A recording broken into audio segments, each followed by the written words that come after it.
Hey everyone, welcome to the Redmen TV. This is the final word show after Liverpool 6. Yes, you heard that right. Liverpool did win by 6-0 against Karabakh, securing their place in the last 16 of the Champions League. They finish actually in third place in the Champions League phase. That double league always gets me every single time. I'm Steve Hall. I'm joined by Sam Milne and by Ian Young to have a big old chat about the Reds winning 6-0. So, gents, thanks so much for coming in. Much appreciated. The game itself, Ian, before we touch upon moments, there's been a lot of talk about Liverpool recently and obviously the domestic form being under par. They've had a pretty good European campaign. They finished it off in style, like I say, not the greatest of opposition. But Karabakh, for what it's worth, did end up in the playoff round. They managed to do that. They had some okay performances before this one. But yes, they were handily beaten. So yeah, Liverpool's European form maybe a bit of more of a brighter note than the domestic form. And to be fair to them, they got the job done. They did, and there's a lot of well, it was only Karabakh this morning, a lot of that going about. But you know what? Liverpool played really well last night. They looked like a team that had been taking bricks all weekend because of how they played. They looked like a team that needed to get things straight a little bit. Every single player looked like they had something to prove last night, I thought, and they just need to make sure they can keep it going on a little bit now, get a bit of a run going. That was in that lot. Let's say, if it was only Karabakh, they finished above PSV, who actually wiped the floor with Liverpool. Yeah. So yeah, Liverpool had again, they got the job done. Before we speak more about the individuals and the goals and stuff, Sam, let's talk about the injury to Jeremie Frimpong. That was literally the first thing that happened in the game. Liverpool lost Frimpong. I think in the end it was the 4th minute by the time he went off, but it was a challenge within the first minute or so on the halfway line that we think did for him. So apparently it looks like a groin strain. Obviously we're recording this the next morning, so there's no official time period on how long he's going to be out for, but that doesn't appear to be one that you're just going to walk off and be fine in a couple of days' time. So what it means, obviously, Conor Bradley out for the season. Joe Gomez out at this moment in time after that clash with Alisson at the weekend. It looks like Gomez might be back in a week or so. Gomez a couple of, yeah. He'll be in and out all season, won't he? The Joe Gomez effect. No Frimpong, of course, now. So Liverpool haven't got a right back officially, other than the youngsters like Calvin Ramsey or midfielder playing there. They're also, of course, without Leone at centre-back, and you can include Gomez in that conversation as well. And obviously, Ibu Konate's been absent, albeit that isn't injury-related, that's more personal stuff, and I'm sure he'll be back when he can sooner rather than later. But Liverpool do have a big issue now at this right-back position, in that it's got Bradley out, Frimpong and Gomez, your options, and it looks like, at this moment in time, this might be the story for their seasons. It's always the Joe Gomez story, it's never been the Frimpong story, but when you've had a couple of muscle injuries in the same season, and then you're overworking and you go again, they do have an issue at right back. What are we going to do here? Is there time? Are they going to go into the market? There are a couple of days left. What do you think they should do? Because Liverpool have got real issues in terms of their defensive numbers at the moment. I think they've either got to place their faith in one individual at the club or go into the market. I don't think we can be chopping and changing every game from Szoboszlai to Jones to Ramsey to perhaps Gomez at times. I think you've got to really put your faith in one player, whether that be Ramsey or permanently Jones. A bit like we saw Milner play left back in that season. He played left back, and allow them to develop in that position and develop relationships, because there's no point toing and froing between different players constantly, because that's what we've done this season and it's clearly not worked. When Frimpong went off, I thought we reacted really well.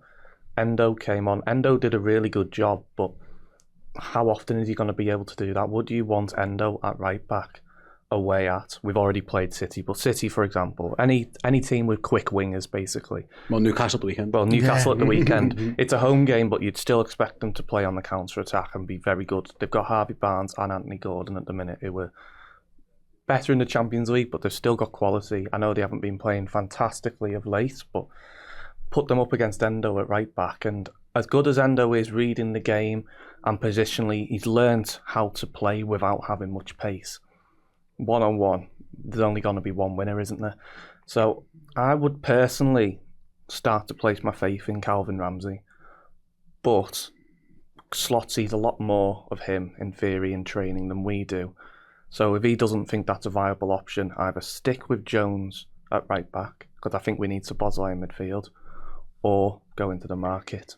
The market thing's interesting, because the window's only open for a few more days now, Ian. And Liverpool have never really been ones to just go and get someone in if they have to And when I say that they have done that on loan, it's never really worked. You know, you've ended like Arthur Mellows in midfield or insert other random loanies that haven't quite panned out. They did it under Jürgen, of course, when they went and got Ozanka back because they were completely desperate. And I'm not sure if they see this situation as it stands as desperate. That might depend a lot on, like say, how long Frimpong's out for. But it is becoming an issue. It is becoming a numbers game. And what happens is you overplay other players and then they get injured and it becomes a vicious circle. Like, I'm amazed, I'll be honest, it's the 29th of January, the time recording, they haven't signed a defender anyway.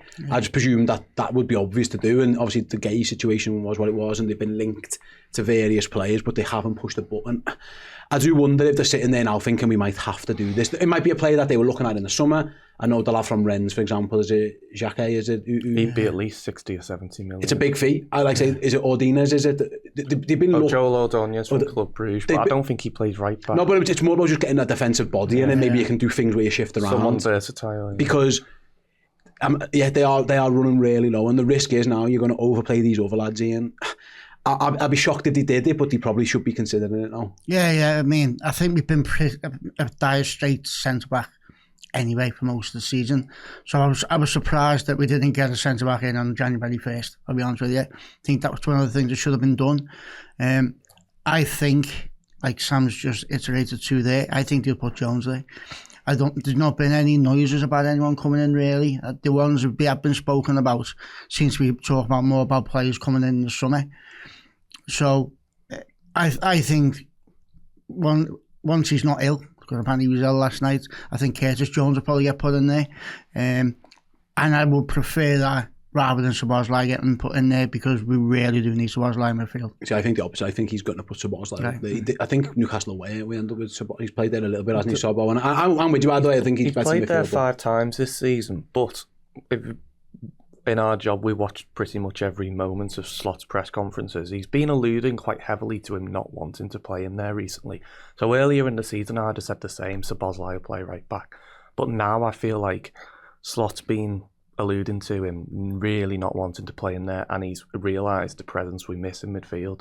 Yeah, we'll see how it goes. Like I say, Liverpool, we might be Endo again, Jones, it might be Ramsey. I don't know, but they've got a massive issue at right back, and I don't know how, again, we don't know how long Frimpong's out, but that looks like one that you'd be looking at a pretty significant one. No one really goes down in the second minute of a game, can't really hobble off the pitch and then is back a week later. Like that feels like one way it might be weeks, if not months, added to Bradley being out for the season. And again, Joe Gomez, I don't know where he's at. It was more an impact injury, but you can't rely on Joe Gomez playing at right back every single game. No. It's just we know how that ends. Unfortunately, they're in a bit of a pickle here, and the non-homegrown stuff is a factor. Like the squad is, it's big. People think Liverpool have got a small squad. It's pretty much full. We've got like one space left, I think, for a non-homegrown player in the Premier League. They'd have to do some messing about with the Champions League. Calvin Ramsey's not even registered for that because again they had to bring Chiesa in. It's been messy. They're going to have to figure something out here because it is unsustainable how they're going at this point in time. It sort of underlines the way our squad's looked all season, to be honest with you. It's looked uneven, it's looked unbalanced. You're probably a little bit heavy in certain, well, very few places, but in certain places, but you're very light in most places. I just can't see it comes back to the conversations you were having at the start of the week about what they're going to do with Slot. And I'm with you. I think he either needs, if he's staying, you need to go into the market and help him out. I think if you don't, I think you're sort of throwing him under the bus, to use a line that's been used this season by someone. But I think if you don't go into the market, you're literally doing that to Slot, in my opinion. Yeah, he's under enough pressure. You're not doing him any favours by asking him to play injury-prone players or players out of position. Let us know in the thoughts in the comment section, guys, what you think Liverpool need to right back and what they should do and what you think they will do. I'd be interested to hear that one. That was a clip from the Final Word show. To check out the entire show, head on over to the Redmen Plus app.